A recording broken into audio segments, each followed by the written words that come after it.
Hey everyone, it's TeaTimeGaming here and welcome back to the channel. I'm going to do an instructional video on the boss tactics we used in the guild Nythendra on Kilrogg EU for our kill of heroic Nythendra.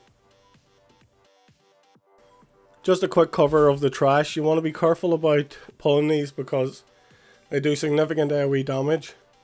Also, they'll put a debuff on somebody, maybe I think it's 2 or 3 people, and this debuff, you need to be careful about dispelling it and make sure people move out, as you can see in the video here, for it to pop because it does massive AoE damage and knocks everyone back. Also avoid the bugs on the ground because they do massive AoE as well. Okay, so you'll just use this method till you deal with all of the trash. Make sure you're taking them one at a time, it's just easier for everybody involved. Once you've cleared all the trash, what's next is to divide the raid up into 2 groups.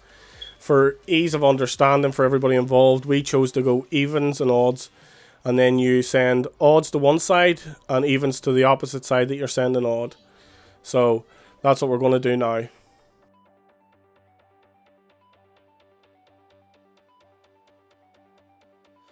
Okay, so now you've got your group sorted out. You can see the markers are going down here. So we had odds go to the blue, and then evens go to the right.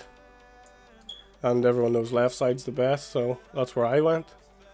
Now, what these groups are for is during the boss fight, the first phase, you're going to have people get given a debuff.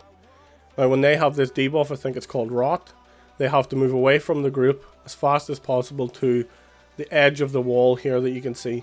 And after a set amount of time, you'll get a counter if you're using DBM. If not, you'll see it happen as a pool will appear below you. You move out of that pool and leave it along the edge, and this continues throughout the first phase. Now, the other thing to remember during this phase is the boss will pick a random DPS and turn face them and cast a breath. No one is to get hit by this breath. It is terribly high damage, and it also applies more stacks to the debuff to you. Now, the reason why we split into 2 groups is not just to make it more room to spread the dot, but also it's only one group will have to move then during the breath, and the other group can stay behind him and do as much damage as possible while the other group avoids the breath. Now, while I said it was fine to stand behind him during the breath, which is true, if he turns to face the other group, you don't need to move even though you're on his back, just continue to DPS.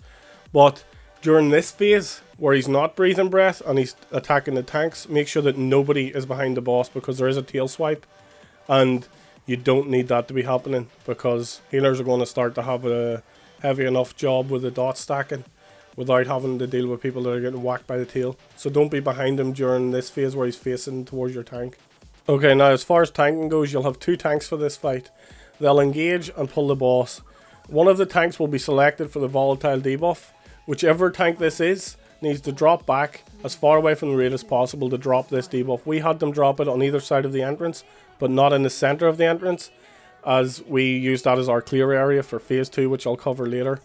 But whichever tank gets the volatile debuff, he needs to call it and the other tank taunt the boss during this, and vice versa. Okay, so just a quick recap on phase 1. You'll have your group split into 2, one on the left, one on the right side, the 2 tanks in the front. One tank gets volatile debuff, like you can see in the video here. He runs away, the other tank taunts the boss off of him, and he drops his debuff. Any DPS that are getting the debuff, they need to fall back to the edge of the room, drop theirs off, as you can see I'm about to do here. So I run back, stand as close to the edge as I can get, wait for the countdown and run on 1 to drop the debuff and get back. There's another thing to pay attention to during phase 1. The more you get hit by the rot, the pulls, or the breath, or other people's rot, you'll get a stack of what's called infested. This is a dot that grows depending on how many times you get it. So you need to keep this to a minimum because this gets heavy towards the end of phase 1. Okay, the other thing you have to pay attention for is the breath, which you're going to see happen now. It's going to target a random DPS and breathe towards them. Only the side that gets targeted needs to move out of that by running sideways, which is the easiest to avoid it, because this does massive damage and adds a lot of infested stacks. Okay, so now what we're going to go into now is phase 2, which is called Heart of the Swarm. Once that happens, everyone in the raid needs to move to the clear area, wherever you've designated that to be. For us, it's the entrance, and we're moving there now. During this phase, you have to be in your clear area. As you can see, he calls all the pools that have been dropped throughout phase 1 back to himself. These pass on to you. These will cause massive AoE damage and a lot of stacks of infested. One other thing to pay attention for is, do you see this maggot on the screen now? These will randomly pop up from the small bugs that you can see on the floor and start pulsing out massive AoE damage and explode. You need to avoid these because they will kill you quite quickly. Other than that, you just continue to DPS during phase 2. Once he stands back up, you run back to your designated positions and continue the same cycle as we discussed before. And this is just rinse and repeat until the boss dies or you do. This is just a quick highlight for the healers. Make sure that you save your larger cooldowns for the end of phase 1, the start of phase 2. This is where the stacks of infested have gotten large and you're going to need a lot of healing to keep people alive. Especially because the odd person will get caught by a bug. It's inevitable. So make sure that you save all your cooldowns for that point. Throughout phase 1, you also need to remember to stay roughly spread out, because the dot or the rot will spread out 8 yards from you. So as you can see now, I'm trying to squeeze between those two people because you don't want to get hit. So make sure you set your range to 8 and keep an eye out for not being too close to too many people at once. Okay, so there you have it. That's the tactics for Heroic Nythendra of Emerald Nightmare. You can continue watching the video now to see those tactics in action as we take her down here tonight.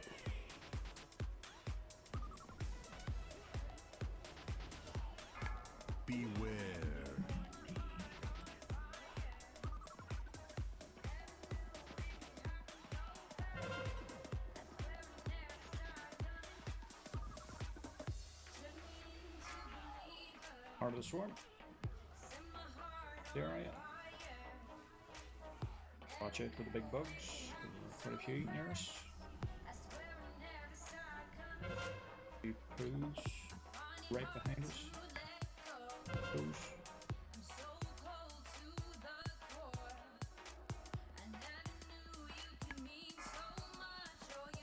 Down 20 seconds.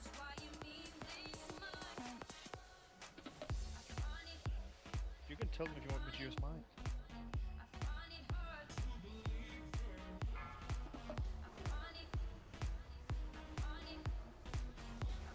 Set is down. There, I think there's a... Oh, there's...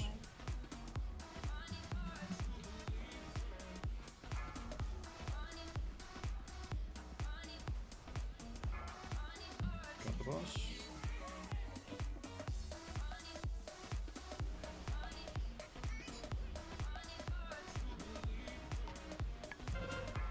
Beware. 4, 3, 2, 1. Brought on me. Shouldn't be DPS right behind the boss. Right behind the tank roller.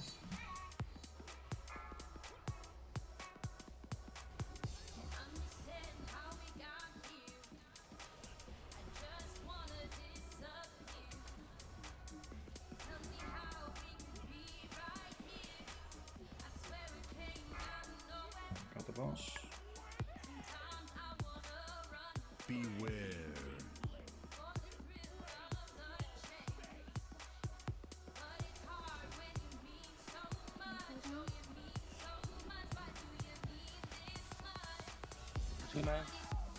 Part of the swarm. Right, there's patches everywhere, so just navigate.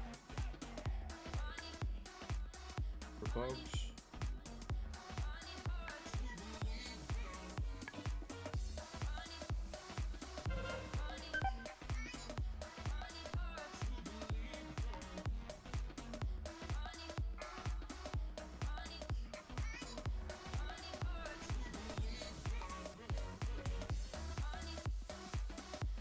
Please not go down.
Yep, just carry on DPS her. She's near down. Watch out for the pools. Well, that's it. If you follow that method, you should end up with this screen, which is a dead boss with possible loot. Anyway, if you find this video helpful at all, or you enjoyed watching it, please leave us a thumbs up. And if you thought there was anything I could have done differently, leave a comment or whatever. And stay tuned, because I'll be doing more of these videos throughout our journey into this raid. And that'll be it from me for now, so goodbye. Looking back when she was young, living wild and free, her life an empty book filled with